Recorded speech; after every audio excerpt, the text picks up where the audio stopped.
Shalom, and welcome back to Bnei Noach Academy, Thoughts on Life. Please remember to hit the like button, to subscribe, and most importantly, to share this insight and inspiration with friends and family.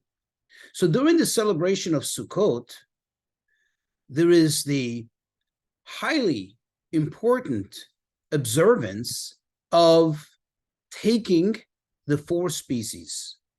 As if you want to look for reference in Leviticus chapter 23, verse 40, it says you should take to you on the first day, which means beginning with the first day, a fruit of the hadar tree, which hadar in Hebrew means a beautiful fruit, and we'll talk about it.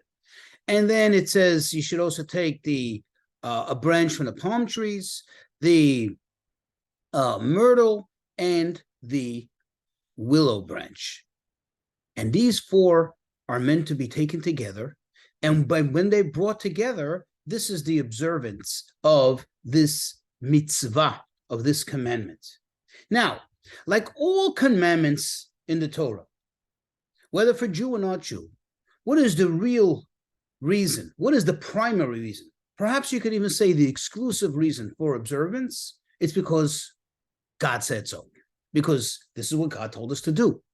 However, every single mitzvah, every single observance brings with it another insight, another directive on how to live our life. In other words, there is the aspect of the mitzvah, which, like I said, is the most fundamental, which we're doing because God said so.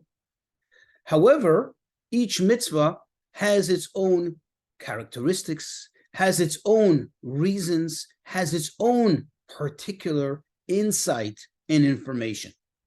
And therefore, it's incumbent on us to examine these mitzvot and understand what they're telling us. What is it?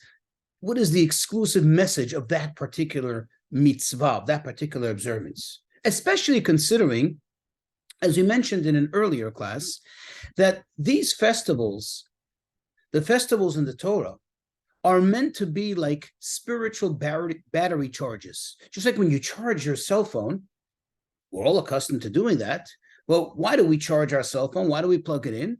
Not for the time that it's plugged in, meaning the objective is not to get the energy from it only or exclusively while it's plugged in to the electrical source, rather, and most importantly, so that we can benefit from the accumulative energy that gets charged up into that phone, into that battery, so we can use it for the duration of that energy, however long it lasts. Thus, every festival is meant to inject the year with the inspiration of that festival, and then each particular observance of that festival for the entire calendar year until that festival comes around once again. So it makes a lot of sense to try to examine and appreciate what the message of these four species are. Well, one of the most commonly discussed insights into these four species is when you look at them, they break down in the following manner. The etrog, the citron, the hadar fruit, the beautiful fruit, is the type of fruit that has what we call a taste value, meaning it is an actual fruit. You can eat it. Some people, even after the observance of Sukkot, have a custom to make some kind of fruit preserve out of it, some kind of jam. Some people use it to make an essence to mix into their tea, and so on and so forth. So it has a food value, a taste value. It also has an amazing aroma, what we would call, in short, smell. Together, it has all the great characteristics. That is the citron fruit. Then we look at the palm branch. Well, a palm tree provides, quote, taste, because it provides food, right? The dates grow on the palm tree. Thus, the palm tree represents taste, represents this aspect of things, but it doesn't have any particular good aroma, good smell. Then you have the myrtle branch. The myrtle branch does not provide any food substance. You don't eat it. However, it provides an amazing aroma, a beautiful smell, which really enhances the surroundings around it. And then you have the willow branch that has neither.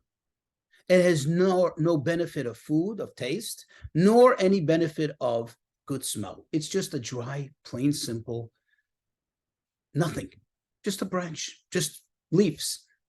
What do these represent? Well, the sages tell us that taste represents the study of Torah, because we find references to Torah being compared to food, as it says, "V'toratcha betoch me'ai," in your Torah, referring to God's Torah, in my intestines, meaning it's like something that you absorb.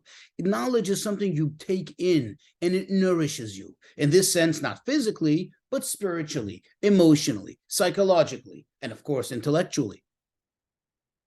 Then smell, meaning aroma, represents good deeds.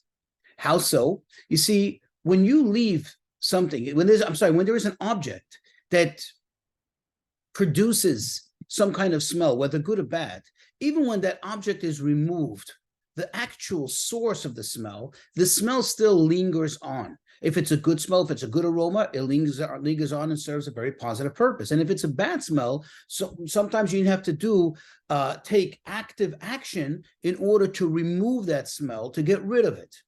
The idea of it, this represents good deeds. This represents the observance of the mitzvot, because they all have an effect even long after the actual mitzvah, the actual good deed, has taken place. So this is similar, this is compared to the idea of a smell, of an aroma. Thus, this represents the four kinds of Jews. You have the one that is perfect in the sense that's totally engrossed in Torah study, in accumulating knowledge, godly knowledge, and then in the observance, the actionable observance of the mitzvot. Then you have those which are primarily dedicated to the study, but not so much involved out there with doing the good deeds. That's more like the palm branch. It has taste. It stands tall. This is very important, but yet it doesn't stand. Of course, there's a basic observance, because you cannot study Torah and ignore what the Torah tells you to do, but that's not their most powerful point, so to speak. And then you have the simple regular Jew, the regular person who perhaps is not so engrossed, not so involved in the Torah study aspect of things, however, is very much dedicated to the observance of the mitzvot and doing all the good deeds, helping others, being out there, and so on and so forth. And then you have somebody that perhaps lacks any great or any whatsoever noticeable characteristic of neither, not the Torah study and not necessarily the observance of the mitzvot. And the idea of this festival, as we spoke in a previous class, is to bring about the idea of unity, to bring everyone together. Remember, if you're only missing one of the four, you can't say, well, at least I got, 3/4 of the mitzvah. No, you have nothing. You haven't performed a mitzvah. You can have the most beautiful etrog, the most beautiful citron fruit, the most tallest standing and firm standing palm branch, and beautiful myrtle branches. But if you don't have the willow, you haven't performed the mitzvah. You haven't performed the observance. The idea is to bring them all together. How can we apply this in our lives? In other words, what is this saying to us? And especially to us who are partaking in this class and not necessarily obligated to perform this mitzvah in actuality, but we do study Torah. So we do have A, the obligation, and B, the privilege that comes with it to explore it, to understand it, to reflect on it, and to apply it to our lives. Well, think about it. We're all different types of people. We're all different. No one is perfect. No one is that perfect etrog. Oh, let's just say most of us aren't. And I'm sure you're not offended by me saying this. I'm not, for sure. Certainly I'm not. Maybe even during the day, there are times when we perhaps excel in one aspect over the other. That means even in any given person, there are ups and downs. There are various times. There are times when you're more of the taste quality. There are times when you're more of the smell quality. And sometimes there are times when we're neither. But we're all one person, and we're all one people. And the idea over here is not, of course, to accept in any way wrongdoing, but as far as it anyone that is in generally the mode, generally in the sense of serving God, even if at the time they are lacking qualities, either in one area or perhaps even in both, we have to remember that we are all together. We all come together to form this collective that serves God. Because remember, God created man in his image. You and I, all of us, were all descendants of those two first human beings. And essentially, that's what we're celebrating now. Remember, we started in Rosh Hashanah, we went to Yom Kippur, and now this is the conclusion of that season. We are celebrating that, and this is the message through joy, through unity, how we continue in the year. We are all together with our qualities, whether we stand out in one area or the other, or perhaps we don't stand out at all, but together we serve the purpose. If you think about it, this is so fundamental in our belief in God. Because if you don't believe this, if someone has a hard time with this, that means that in a sense they're saying, God doesn't know what he's doing, or God created something for no purpose, which cannot be.